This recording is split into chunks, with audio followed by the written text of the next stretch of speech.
Followed tonight. There's your number one pick. It's Fernando Mendoza. 8 for 15. Some good, some bad. That's what you expect. It was the second string O-line, and the Raiders O-line last year was the worst I think I've ever seen. So they've got a lot of room to improve, and so does the number one pick. Here a little late across the middle. That was costly, but they come roaring back to win. Afterwards, his head coach, Kubiak, on the good and the bad. I think there's plenty to clean up, plenty to get better at. Plenty that we can do better for him as coaches, plenty that he can learn from. But what great heart that we showed in the second half. The whole team, offense, defense. I'm really proud of our guys. Kirk Cousins not playing along like that. Let's say Kirk will be your starting quarterback. We got another week. We're playing. I don't want anyone to be comfortable in their job. That's how it should always be that way from all positions. So, just keep going forward. Clint Kubiak said Cousins will be the top quarterback now on the depth chart. And so, is it the right call to have Mendoza listed as quarterback number 2, Doggy? Well, I think you have to play Cousins to start the year. I don't have a problem with it. I think the one danger, if I thought about this from Kubiak's standpoint, Cousins, I think, is still pretty good.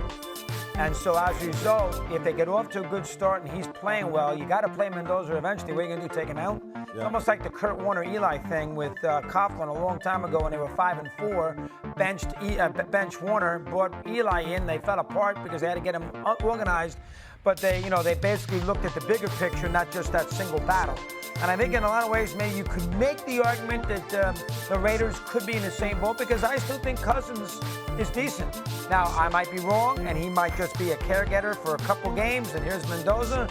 But he can be, we've seen him be effective. A couple years ago, he got hurt. He hasn't been the same since. That's the only thing that worry me a little bit. He's almost too good to be a backup quarterback, Cousins. Yeah, what's interesting about Kirk is I like Kirk a lot. I like him a lot. I like him as a person. I like how he talks about the game. I like how he's a student of the game. I like how he has maximized his skills to the utmost. He has been one of the best businessmen in the NFL with the amount of money that he has made, and he's earned it. He's earned it. Look, I think this is going to be all about his performance relative to what Fernando's development looks like. And then what ultimately is that translating to on the football field? I think Tom Brady, that is, has a vision of what he wants this to look like, how he wants to slow play this for Fernando's sake, and I get it, I understand it. We've seen the benefits of teams who have followed that kind of developmental plan and how it's worked out well for players. I think, though, this is one where having got to spend some time with Fernando this offseason at his pro day, talk to his coaches, understand what makes him tick, the kind of work that he has put in to get ready to play in this offense in particular, I think it's just a matter of time. I just think it's a matter of time. This guy is just too big, too strong, too devoted, too committed to be held back. I think eventually you're going to have no other choice but to put him on the football field, and I think it's going to be a little bit of both. It's going to be because of his ascension and his development, and because for Kirk, as much as I love him, respect him as a player and as a person, you're going to look at the two and you're going to go, yeah, the guy's better. This is going to give us more upside. We got to put him out there.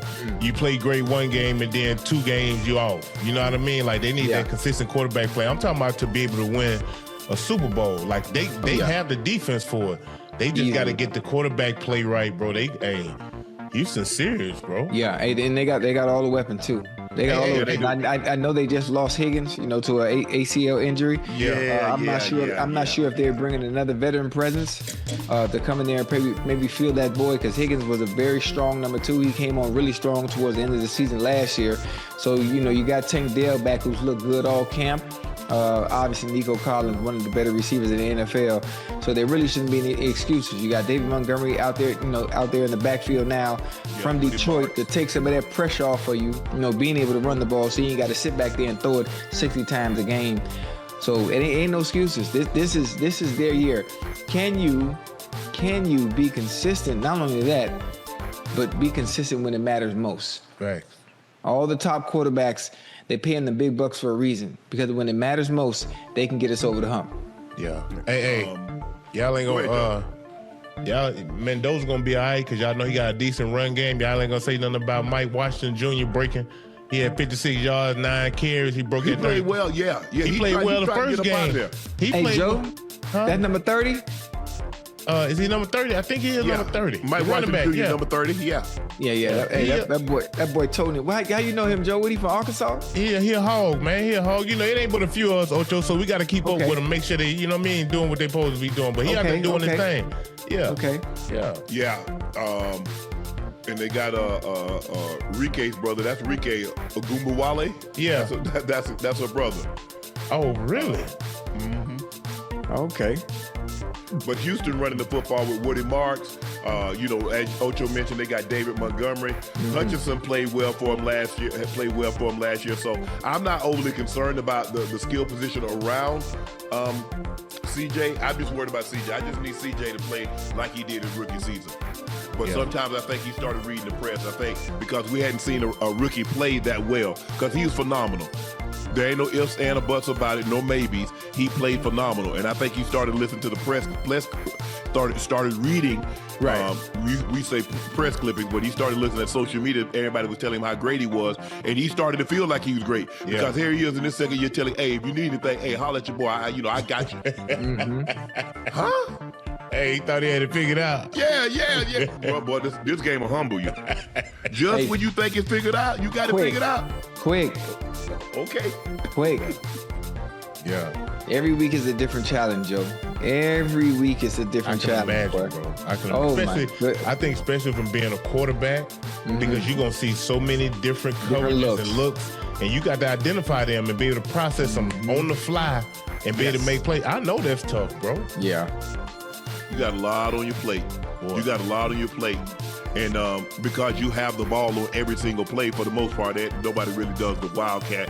Every once in a while, they'll bring somebody in there to do a quarterback sneak or something like that. But for the most part, of 65 plays, you're going to probably have the ball in your hand somewhere between 63 and 64 times the ball game. And so the light shines the brightest on you. That's why you make the big bucks. Yeah. There ain't no, well, I wonder why he makes so much money. Because he's under the most scrutiny. He's under the most pressure. In office, it's like, you can tell who's in charge. I can go in the office and I ain't take everything down off the wall. I'm like, oh, he got the biggest office. Whoever's in here, that's who's in charge.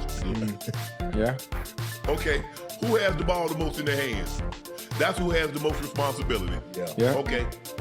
This is why they pay him the big bucks. Yeah. Hey, and whoever's in charge and has the ball in their hands the most has a better chance of dictating the outcome of games. Absolutely.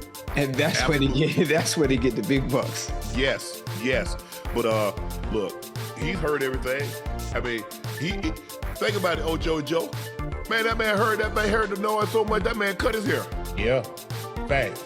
That man cut his hair, Joe. Joe. Yeah. Cut it. Yeah. I'm surprised he didn't pull an Ocho and cut it all off. Nah, he might have been going for a new look, cleaning himself up as a face of the franchise, give him something else to look at. He just needs to play better. I don't care what your hair look like. You can have dreads. You can have predator dreads. Hey, mate. I don't care nothing about your hair. It used to be the quarterback. He had to present himself and had to look a certain way, Ocho. You know what I'm saying? I don't care nothing about that. Hey, can you get us in and out of the huddle? Can you process information in a hurry? Can you deliver the football accurately? Yes. That's all I care about. All that other stuff, how you look and how you talk and all that, that's gonna, if advertisers and sponsors, they might have a problem with that. I don't. That's secondary. That's auxiliary to me. Your number one goal as a quarterback is to help us win football games. Now, if advertisers and endorsers and sponsors and all that other stuff come along,